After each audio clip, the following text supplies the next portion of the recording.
देखो जेबेठारू उपनिर्वाचन घोषणा होती सेबेठू नुआपड़ावासी मनरे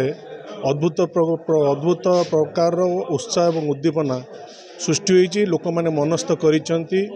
प्रधानमंत्री यशस्वी प्रधानमंत्री नरेंद्र मोदी जो विकास धारा एवं लोकप्रिय मुख्यमंत्री मोहन चरण माझी को आशीर्वाद करने जो ढलिकिया को पद्मचून में मोहर मारी जययुक्त करने समग्र नुआपड़ावासी मन प्रस्तुत कर सारी आप देखुवे आज जितेबाला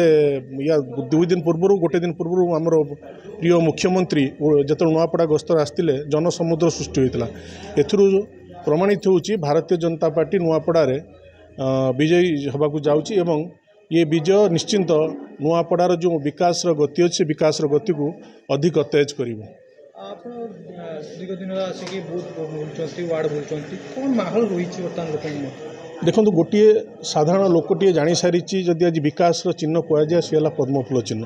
समग्र ओडिशा रे 2024 साधारण निर्वाचन में 4.5 कोटी जनता भारतीय जनता पार्टी को आशीर्वाद करते नुआपड़ा एक सुवर्ण सुजोग आसी जपरी आज डबल इंजिन भारत रे एवं आम राज्य रे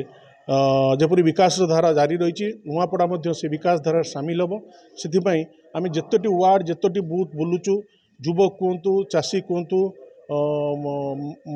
माँ भौणी मैंने कहतु समस्ते जय भाई ढोलकिया को आशीर्वाद करेंगे मन प्रस्तुत कर सारी देखो कौन प्रभाव पड़ो ना मुझे प्रथम कही सारी बर्तमान जो लड़ई चली